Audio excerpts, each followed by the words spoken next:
Luna wiped down the last table in Section 3 and glanced at the clock above the kitchen door. 7:30. The dinner rush was finally winding down, but tonight was different.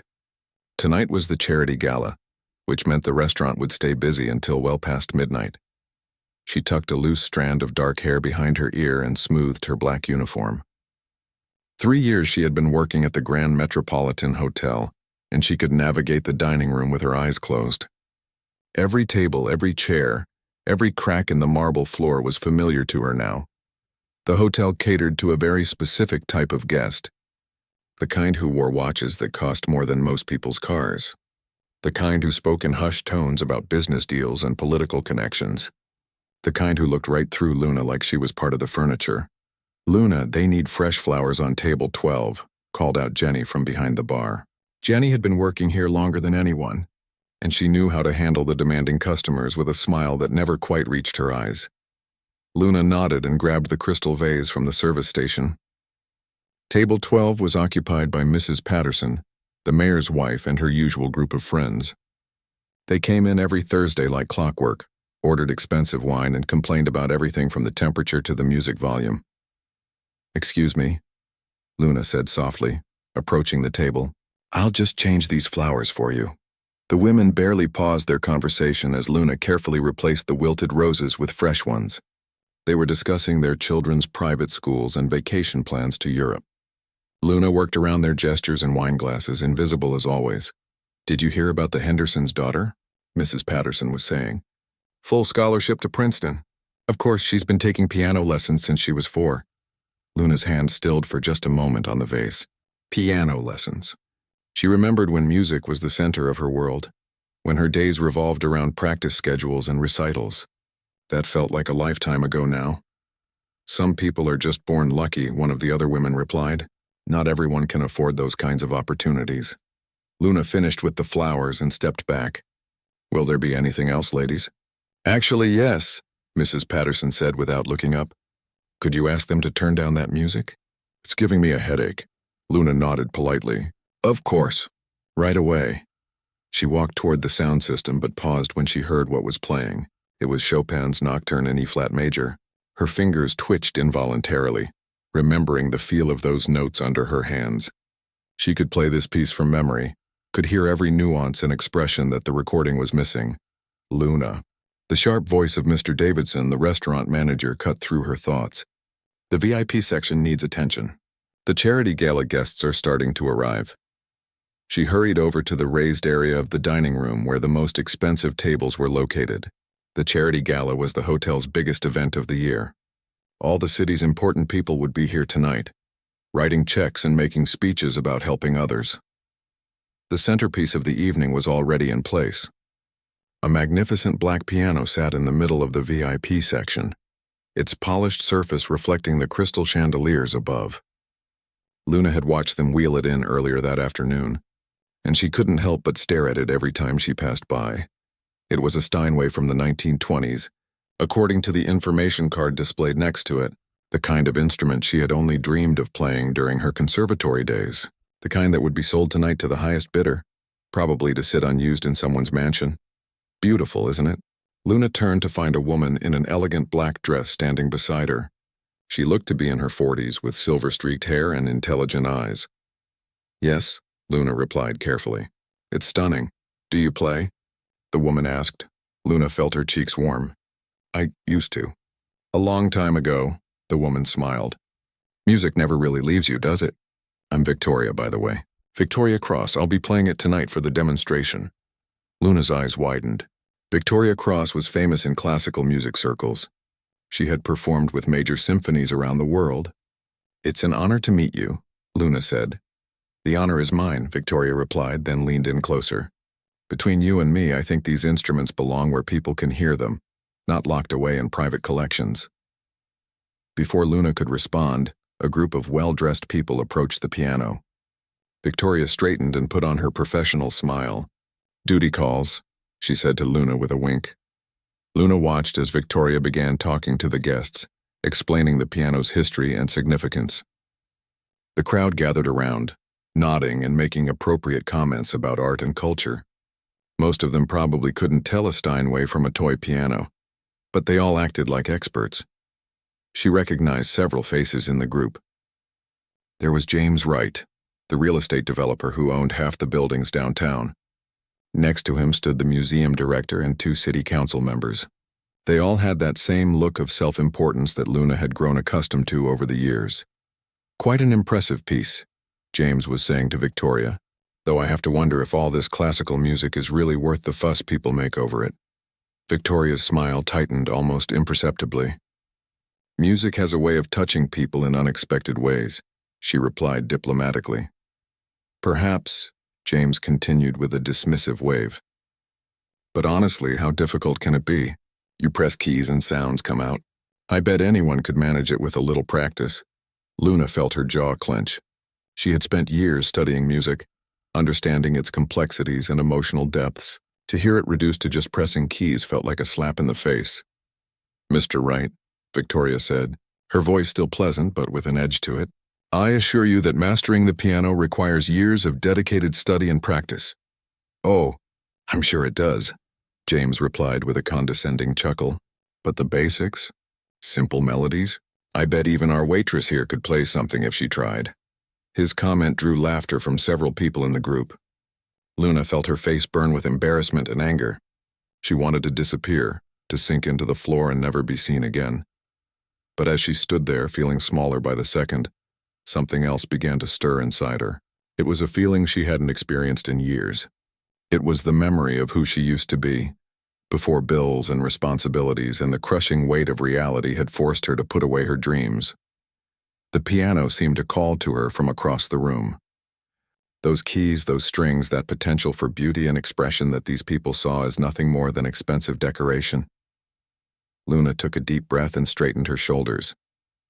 Tonight was going to be different. She could feel it in her bones. Tonight, the invisible waitress was going to become visible in a way that would shock everyone in that room. The charity gala was just beginning, and Luna had no idea that her life was about to change forever. The dining room buzzed with excitement as more guests arrived for the charity gala. Luna moved between tables, refilling water glasses and clearing appetizer plates, but her mind kept drifting to the conversation she had overheard. James Wright's dismissive words about classical music echoed in her head, making her chest tight with frustration. She had been invisible for so long that she almost forgot what it felt like to care this deeply about something. But music had always been different. Music had been her first love, her escape, her dream before reality crashed down around her. "Ladies and gentlemen," the hotel manager's voice boomed through the sound system, "please take your seats for tonight's special performance." The wealthy guests settled into their chairs around the piano, champagne glasses in hand. Luna positioned herself near the kitchen door where she could watch without being in the way. From her spot, she had a clear view of Victoria Cross as she approached the Steinway. Victoria looked elegant in her black evening gown, her silver hair catching the light from the chandeliers. She sat at the piano bench with the confidence of someone who had performed on stages around the world. Her fingers found their position on the keys and she paused for a moment, letting the anticipation build. Then she began to play. The opening notes of Mozart's Piano Sonata No. 11 filled the room. Victoria's technique was flawless, each note perfectly placed and precisely timed. Her fingers moved across the keys with mechanical precision, hitting every mark exactly as written. Luna listened with mixed feelings. The performance was technically excellent, but something was missing. There was no emotion, no personal connection to the music. It felt cold, calculated, like Victoria was simply going through the motions. The wealthy audience didn't seem to notice. They nodded appreciatively and whispered compliments to each other. To them, this was exactly what classical music should sound like: proper, refined, safe. When Victoria finished, the applause was polite and measured. The kind of clapping you'd hear at a business meeting, not a musical performance. "Wonderful, simply wonderful," gushed Mrs. Patterson, the mayor's wife. She turned to her companion. "Though I must admit I always find Mozart a bit predictable." Luna bit her tongue. Mozart predictable? The man who had revolutionized classical music and poured his soul into every composition. She wanted to shake these people and make them understand what they were really hearing. James Wright stood up from his table, clearly pleased with himself. "Lovely performance," he said loudly enough for everyone to hear. "Though I have to say that didn't look particularly challenging." Victoria's smile faltered slightly, but she maintained her composure. "Mr. Wright, I assure you that Mozart requires considerable skill to perform properly." "Oh, I'm not questioning your skill," James replied with a wave of his hand. "I'm questioning whether all this fuss over classical music is really necessary. I mean, it's just patterns, isn't it? Anyone with decent coordination could probably manage something similar." A few people in the audience chuckled nervously. Luna felt her hands clench into fists at her sides. How dare he reduce centuries of musical genius to just patterns and coordination? "Perhaps you'd like to demonstrate, Mr. Wright?" Victoria's voice had an edge to it now. The diplomatic smile was still there, but her eyes had hardened. James laughed and held up his hands. "Oh no, I wouldn't want to embarrass myself. But I stand by what I said. With a few lessons, anyone could play something presentable." "Anyone?" Victoria repeated, her voice getting sharper. "Anyone," James confirmed. He gestured around the room. "I bet even our staff could pick up the basics pretty quickly. No offense to them, of course, but if it's truly an art form that anyone can appreciate, then surely anyone can participate at some level." Luna's face burned with anger and humiliation. She could feel some of the guests looking in her direction, their expressions ranging from amusement to pity. To them, she was just part of the furniture, someone to be talked about rather than talked to. Victoria stood up from the piano bench, her posture rigid with frustration. "You know what, Mr. Wright? I think you're wrong, but I'm willing to prove it." The room went quiet. Even the soft background music from the hotel's speaker system seemed to fade away. "I challenge anyone in this room," Victoria continued, her voice carrying across the dining area, "to sit at this piano and play something that demonstrates your theory about how simple classical music really is." James shifted uncomfortably in his chair. "Now, Victoria, I didn't mean to suggest that I personally could—" "Not necessarily you," Victoria interrupted. "Anyone. You said anyone could do it with minimal effort. Surely someone here is willing to test that theory." The silence stretched on. The wealthy guests looked at each other, some amused by the unexpected drama, others uncomfortable with the tension in the air. Luna felt her heart pounding in her chest. This was it. This was the moment she had been waiting for without even knowing it. For 3 years, she had served these people invisible and ignored. For 3 years, she had listened to their casual dismissal of things they didn't understand. But this was different. This was about music. This was about something that mattered. She took a step forward, then stopped. What was she thinking? She was just a waitress. These people would laugh at her. They would think she was overstepping her bounds, trying to be something she wasn't. But wasn't she something more? Hadn't she spent years studying at the conservatory before her father got sick? Hadn't she once dreamed of performing on stages just like Victoria Cross? "Still waiting," Victoria said, looking around the room. "Anyone willing to show us how easy classical music really is?" James Wright cleared his throat. "Well, I think we've made our point. Perhaps we should move on to the auction." "Have we made our point?" Victoria asked. "Because I'm not sure what point that was exactly." Luna took another step forward. Her legs felt shaky, but her resolve was growing stronger. She thought about all the nights she had fallen asleep humming melodies she couldn't forget. All the times she had walked past music stores and felt that familiar ache in her chest. All the dreams she had pushed aside for practical concerns. "I'll try." The words came out barely above a whisper, but in the quiet room, everyone heard them. Heads turned in her direction, and Luna felt 100 pairs of eyes suddenly focused on her. "Excuse me?" Victoria said, looking genuinely surprised. Luna cleared her throat and spoke louder. "I said I'll try. I'll play something." A ripple of laughter went through the crowd. Someone in the back muttered something about entertainment, and Luna heard Mrs. Patterson whisper to her companion, "This should be interesting." James Wright looked pleased with himself. "Well, there you go, Victoria. Let the young lady prove my point for me." The hotel manager appeared at Luna's elbow, his face red with embarrassment. "Luna, what are you doing? Get back to work immediately." But Victoria held up her hand. "No, wait. I issued a challenge and she accepted it." "A challenge is a challenge." Luna's hands were trembling now, but she forced herself to walk toward the piano. With each step, she felt the weight of every dismissive comment, every condescending look, every moment she had been treated as invisible. She also felt something else. Something she hadn't felt in years. She felt ready to show them who she really was. Luna's footsteps seemed unnaturally loud on the marble floor as she walked toward the piano. Every eye in the room was on her, and she could hear the whispered comments floating through the air like smoke. "This is going to be painful to watch," someone murmured. "Should we stop her?" Another voice asked. "Let her make a fool of herself," came James Wright's voice, dripping with amusement. Luna's hands were shaking, but not from fear. They were shaking from anticipation, from the electric feeling of touching keys again after so many years of silence. As she got closer to the Steinway, she could see her reflection in its polished black surface. For a moment, she didn't recognize herself. The woman in the reflection wasn't the tired waitress who had clocked in 6 hours ago. This woman stood straighter, walked with purpose, carried herself like someone who belonged at a piano bench. "Luna, stop this nonsense right now," hissed Mr. Davidson, the hotel manager, as she passed his table. "You're going to get us all in trouble." But Victoria Cross stepped between them. "She accepted my challenge," Victoria said firmly. "I want to hear what she can do." Luna reached the piano and ran her fingers along its edge. The wood was smooth and warm, like it had been waiting for her touch.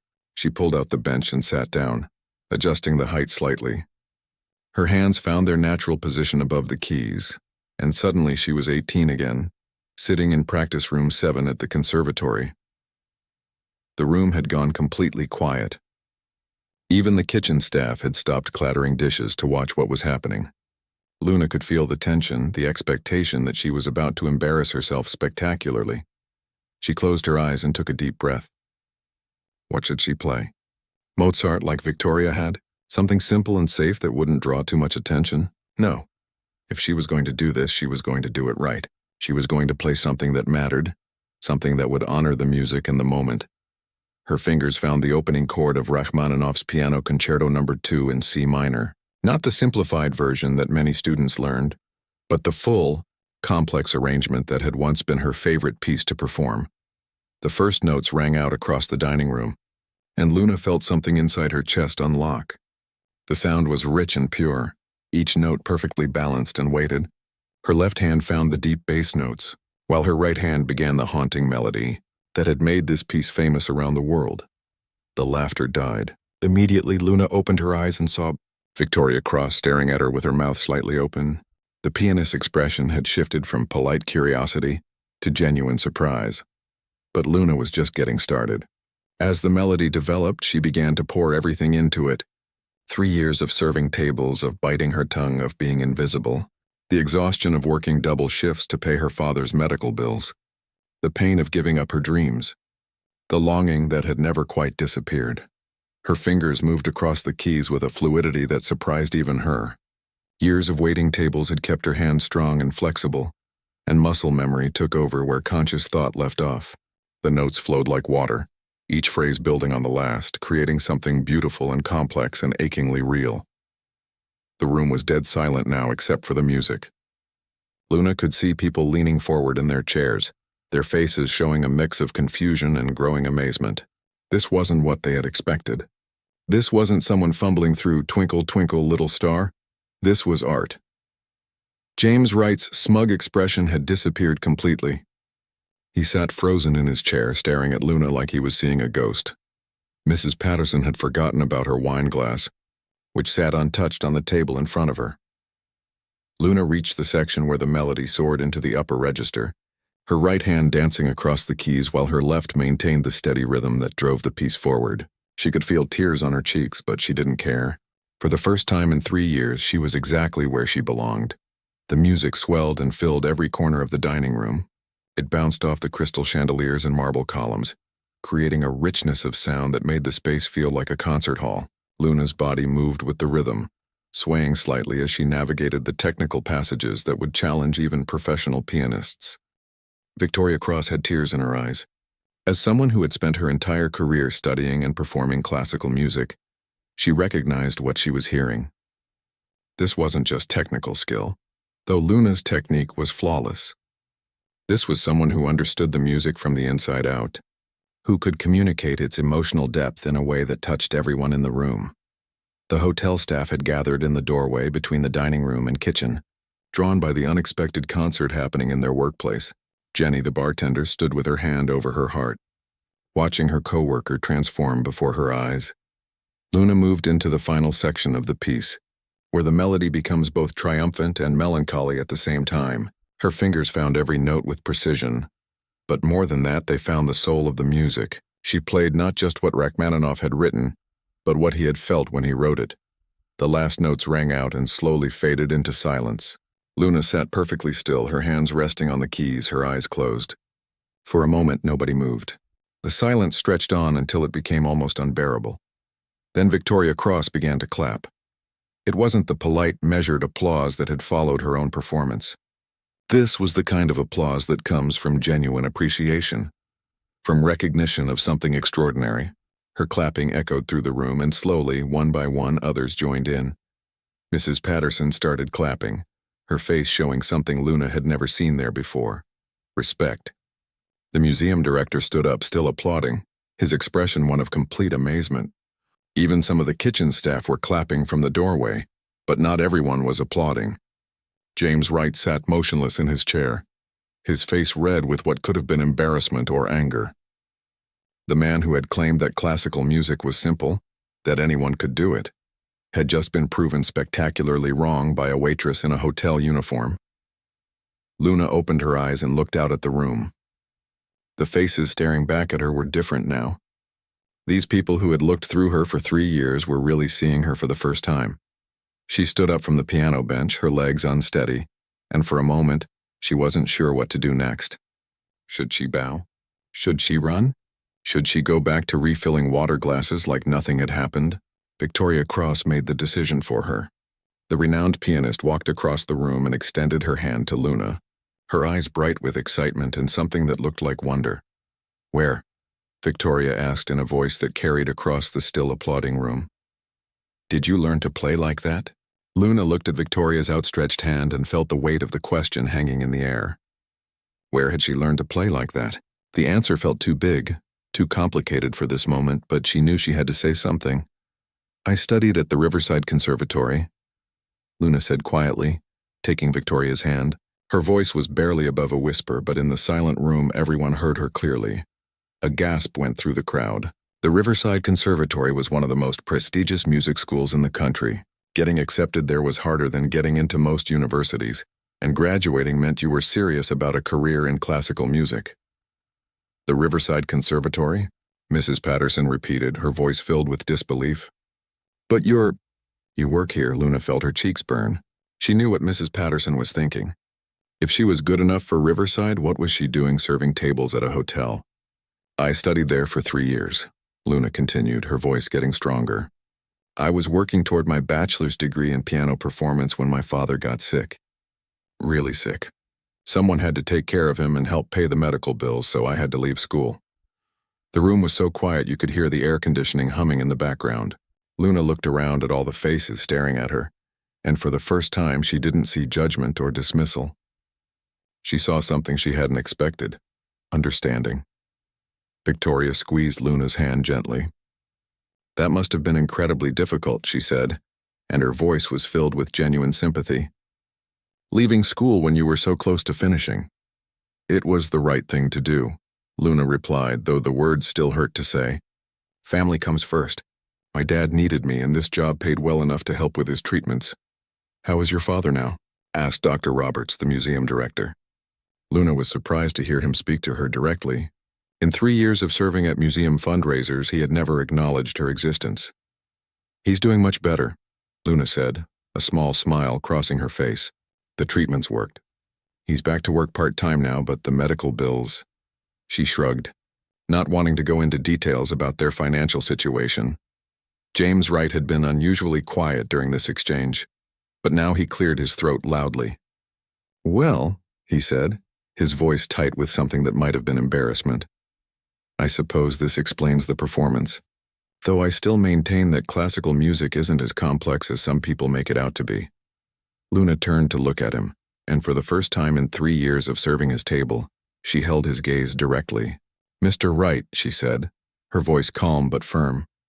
"With respect, Rachmaninoff's Piano Concerto No. 2 has been considered one of the most challenging pieces in the classical repertoire for over a century.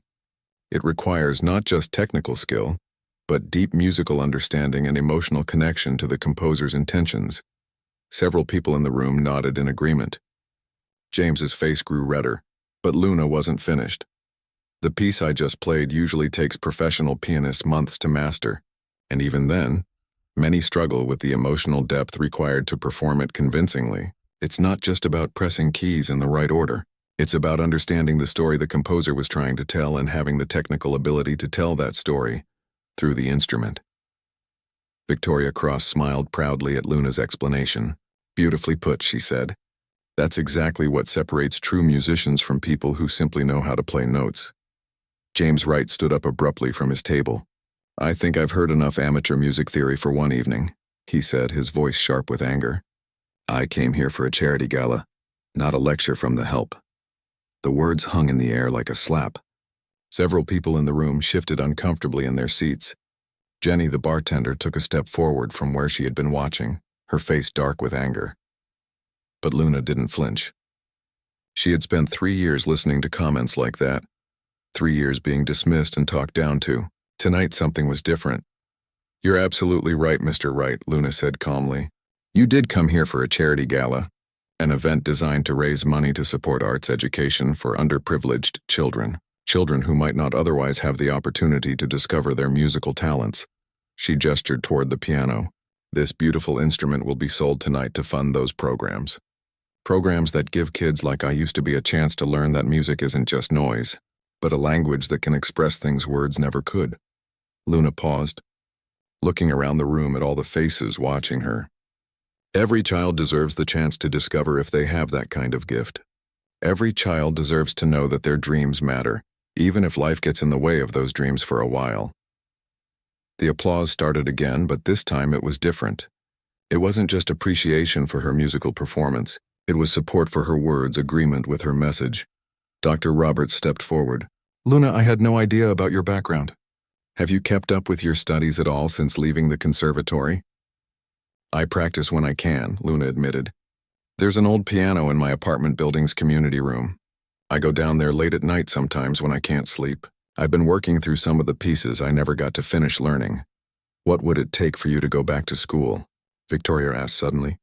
"To finish your degree?" Luna's heart jumped, but she tried to keep her expression calm. "I'd need to reapply, which costs money.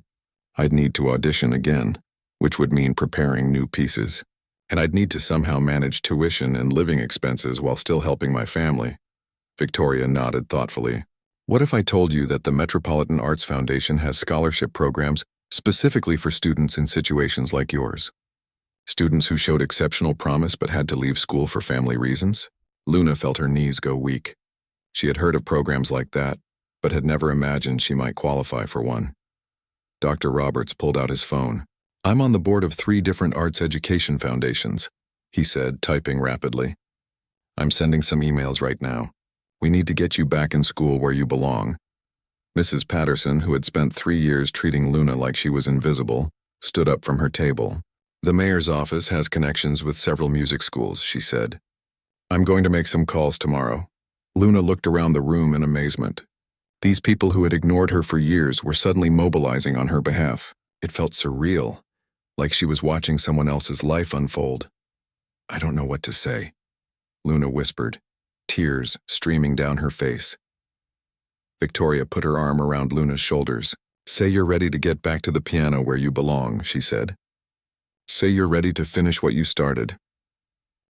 Luna looked out at the room full of people who were seeing her, really seeing her for the first time. Then she looked at the beautiful Steinway piano that had given her this chance to be heard. "I'm ready," she said, her voice strong and clear. "I'm ready to come home." 6 months later, Luna stood in the practice room of the Riverside Conservatory, her fingers moving across the keys of another beautiful piano. Sunlight streamed through the tall windows, and she could hear other students practicing in nearby rooms. The familiar sounds of scales, arpeggios, and classical pieces filled the halls like a symphony of dreams being pursued. It still felt like a miracle that she was back here. The night of the charity gala had changed everything, but not in the way she had expected. The promises made in that dining room had turned into real action, faster than Luna could have imagined. Dr. Roberts had been true to his word. Within a week, he had connected Luna with 3 different scholarship programs. The Metropolitan Arts Foundation, impressed by Victoria Cross's personal recommendation, had offered her a full scholarship that covered not just tuition, but also living expenses and money for her family. Mrs. Patterson, who had transformed from dismissive customer to unexpected ally, had used her connections in the mayor's office to help Luna navigate the readmission process. She had even personally called the conservatory's dean to explain Luna's situation. But the biggest surprise had come from the auction itself. The Steinway piano that had given Luna her moment of recognition had sold for twice its estimated value that night. The buyer, who chose to remain anonymous, had made an unusual request. Instead of taking the piano home, they wanted it placed permanently in the conservatory's main performance hall, with a plaque dedicating it to students who had overcome adversity to pursue their musical dreams. Luna had learned weeks later who the anonymous buyer was. Victoria Cross had used her own money, along with donations from several other musicians who had heard about Luna's story, to purchase the instrument. The plaque simply read, "For those who find their way back home to music." The conservatory had welcomed Luna back with open arms. Her professors remembered her talent and were amazed by how much she had grown as a musician during her time away. The years of struggle, of pushing through exhaustion and heartbreak, had given her playing a depth and emotional maturity that impressed everyone who heard her. "How does it feel to be back?" asked Tyler, her practice room neighbor, as they took a break between sessions.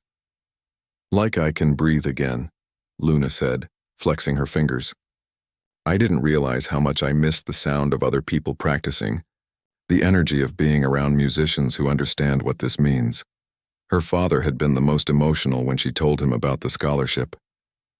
He had tried to argue that she shouldn't leave her job, that the family still needed the money she made at the hotel. But Luna had shown him the scholarship details, which included a stipend for her family to help with any remaining medical expenses. "You gave up your dreams for me once," he had said, tears in his eyes. "I won't let you give them up again." The hotel had thrown her a farewell party on her last day. Jenny had made a cake shaped like a piano, and even Mr. Davidson, the manager who had been furious with her that night, admitted that her performance had been the most memorable moment in the hotel's history. "We're going to miss having a celebrity on staff," Jenny had joked, but Luna could see the genuine pride in her friend's eyes.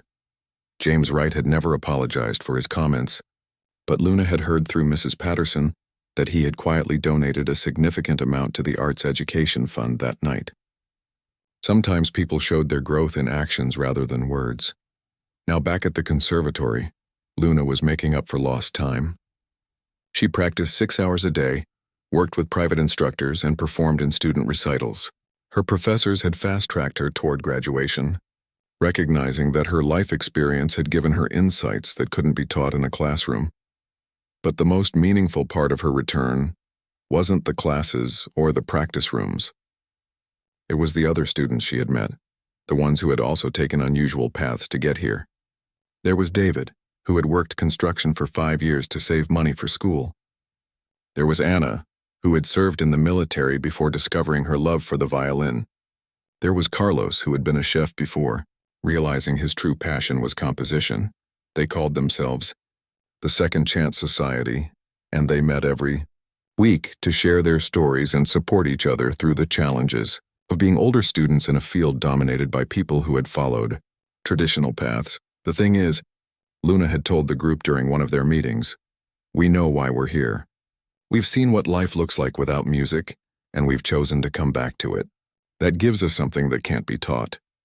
Victoria Cross had become more than just a mentor. She had become a friend, someone who understood the specific challenges Luna faced as she rebuilt her musical career. They met for coffee every month, and Victoria shared stories from her own journey, including times when she had doubted herself and considered giving up. "The music world needs people like you," Victoria had told her during one of their conversations. "People who have lived real life, who have something to say beyond just technical perfection. Your performance that night wasn't just impressive because of your skill. It was impressive because you played with the wisdom that comes from sacrifice and struggle." As Luna finished her practice session that afternoon, She walked through the conservatory halls and stopped in front of the main performance hall. Through the glass doors, she could see the Steinway piano that had changed her life, sitting proudly in the center of the stage. Tomorrow night, she would perform her senior recital on that same piano. The program included Rachmaninoff's Piano Concerto No. 2, the piece that had announced her return to the music world 6 months ago. But she would also play pieces she had composed during her years away from school. Musical stories that captured the experience of serving tables, caring for family, and holding on to dreams when everything else seemed impossible. The recital was sold out. Victoria Cross would be there, of course, along with Dr. Roberts and Mrs. Patterson. Her father would be in the front row, healthy and proud. Jenny had requested the night off from the hotel to attend. Even some of her fellow Second Chance Society members would be performing with her in a chamber music piece she had arranged. As Luna looked at the piano through the glass doors, she thought about the girl she had been when she first came to the conservatory 8 years ago.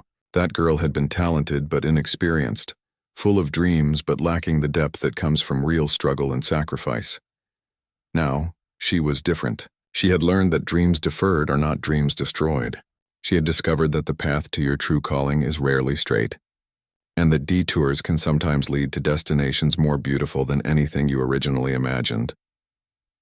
Luna smiled and walked toward the exit, already looking forward to tomorrow night's performance. She was home, finally and completely, ready to share her music with a world that needed to hear stories of second chances and dreams that refused to die. The waitress had advanced to the piano, and what had followed had changed not just her own life, but everyone who witnessed the power of talent, determination, and the courage to step into the light.